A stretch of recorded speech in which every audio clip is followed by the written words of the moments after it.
Shalom Bapak Ibu Saudara sekalian yang dikasihi Tuhan. Hari ini kita akan kembali belajar firman Tuhan dari kitab Ulangan pasal 33 ayatnya yang ke-18 sampai dengan ayatnya yang ke-19. Saya akan membacakan untuk Bapak Ibu Saudara sekalian. Demikian bunyi firman Tuhan. Tentang Zebulon ia berkata, "Bersukacitalah hai Zebulon dalam perjalananmu, dan engkau hai Isakar di kemah-kemahmu. Bangsa-bangsa akan mereka panggil ke gunung, di sana mereka akan mempersembahkan korban yang benar. Sebab mereka akan menghisap kelimpahan laut dan harta yang terpendam di pasir." Demikian firman Tuhan. Berbahagialah setiap kita yang bukan hanya mendengar, tetapi juga boleh melakukan kebenaran itu di dalam kehidupan kita. Bapak Ibu Saudara sekalian yang dikasihi Tuhan, saya memberikan judul untuk renungan firman Tuhan kita pada hari ini dengan judul Diberkati untuk Menjadi Berkat. Bapak Ibu Saudara, ada seorang bernama Charles Francis Finney atau yang lebih dikenal dengan nama Chuck Finney. Dia ini adalah seorang crazy rich asal San Francisco, Amerika, yang mana dia ini sangat suka untuk beramal. Dalam suatu wawancara dengan majalah Forbes, di situ dia mengatakan demikian. Tidak ada alasan untuk menunda amal. Kegiatan ini membuat kita mendapat tujuan yang bermanfaat. Lebih menyenangkan beramal saat kita hidup dibanding saat meninggal. Chuck Finney ini mendirikan satu organisasi yang bernama Organisasi Atlantis Filantropis pada tahun 1982. Jadi organisasi ini adalah sebagai wadah untuk bisa mendistribusikan kekayaan Chuck Finney. Fakta yang menarik tentang Chuck Finney adalah Chuck Finney ini dikenal sebagai orang kaya yang tidak suka pamer. Bahkan dia melakukan kegiatan amalnya ini secara tersembunyi atau secara diam-diam. Baru selama kurang lebih 15 tahun baru diketahui oleh masyarakat luas dan pada waktu itu sempat membuat publik geger. Tapi hal ini tidak membuat Chuck Finney berhenti untuk melakukan kegiatan amalnya, tetapi justru dia semakin aktif. Bahkan dia juga mendorong dan mengajak rekan-rekannya sesama orang kaya untuk ikut berpartisipasi aktif di dalam kegiatan amal tersebut. Seperti misalnya ada Bill Gates, ada Mark Zuckerberg, dan juga Jeff Bezos. Nah, Bapak Ibu Saudara sekalian yang dikasihi Tuhan, melalui kisah ini kita melihat bagaimana Chuck Finney ini sudah diberkati Tuhan secara luar biasa melalui harta kekayaan yang dia miliki.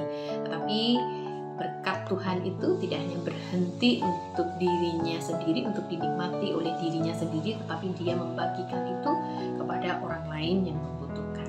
Chuck Finney diberkati untuk menjadi berkat. Nah, firman Tuhan kita pada hari ini, ya ini adalah bagian dari berkat Tuhan kepada suku-suku Israel menjelang akhir hidupnya. Dalam berkat kepada Zebulon dan Isakar ada pesan penting yang sangat relevan untuk kehidupan kita sekarang ini. Pesan yang pertama adalah bersukacita di dalam panggilan hidup kita. Ya, Zebulon disebut untuk bersukacita dalam perjalanannya yang menggambarkan suatu aktivitas perdagangan atau usaha di luar wilayah mereka. Sebaliknya, Isakar berada di kemah-kemah, melambangkan kehidupan yang tenang dan berpusat pada pelayanan rohani. Ini menunjukkan bahwa setiap orang itu memiliki panggilan hidupnya masing-masing.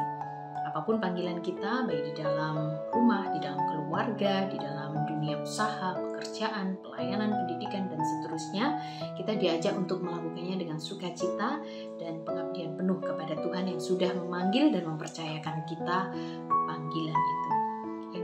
Pesan yang kedua, Bapak Ibu, yaitu panggilan untuk memberkati bangsa-bangsa. Suku-suku ini dipanggil untuk membawa bangsa-bangsa ke gunung Tuhan, tempat mereka mempersembahkan korban yang benar kepada Tuhan. Ini mencerminkan tugas umat Allah untuk menjadi terang bagi dunia, membawa orang lain untuk mengenal Tuhan secara pribadi dan hidup sesuai dengan kehendaknya. Dalam hidup ini kita bisa wujudkan untuk menjadi saksi Kristus itu melalui perkataan dan tindakan, sama seperti tadi Chuck Finney menjadi saksi Kristus melalui tindakan amal yang dilakukannya. Lalu pesan yang ketiga yaitu berkat kelimpahan yang menyertai tugas. Berkat Tuhan ini dinyatakan melalui kelimpahan laut dan harta yang terpendam di pasir. pasir. Ini mengingatkan kita bahwa dalam ketaatan penuh kepada panggilan Tuhan, Tuhan itu setia dan Tuhan pasti akan menyediakan apa yang menjadi kebutuhan kita. Berkatnya bukan hanya berupa materi, tetapi juga ada damai sejahtera, ada sukacita, bahkan kekuatan untuk menghadapi masalah, menjalani kehidupan ini. Itu pun juga adalah berkat Tuhan. Nah, di bagian akhir dari renungan kita pada hari ini ada 3 pertanyaan refleksi yang akan menolong kita untuk lebih lagi merenungkan kebenaran firman Tuhan ini. Yang pertama, mari kita renungkan kembali panggilan hidup kita. Apa yang sudah Tuhan percayakan di dalam kehidupan kita untuk kita lakukan. Apa yang Tuhan sudah percayakan kepada kita ini untuk kita persembahkan untuk melayani Tuhan. Pertanyaan yang kedua, apakah kita sudah menjalankan peran kita ini, panggilan kita ini dengan sukacita, baik itu di dalam ataupun di luar lingkungan rumah? Dan pertanyaan yang ketiga, bagaimana kita dapat menjadi berkat dan membawa orang lain itu lebih dekat kepada Tuhan, mengenal Tuhan secara pribadi sebagai satu-satunya Tuhan dan Juru Selamat.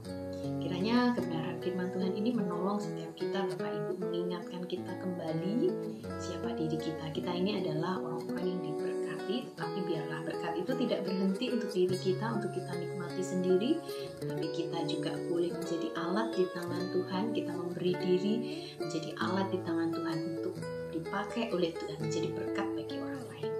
Tuhan Yesus memberkati.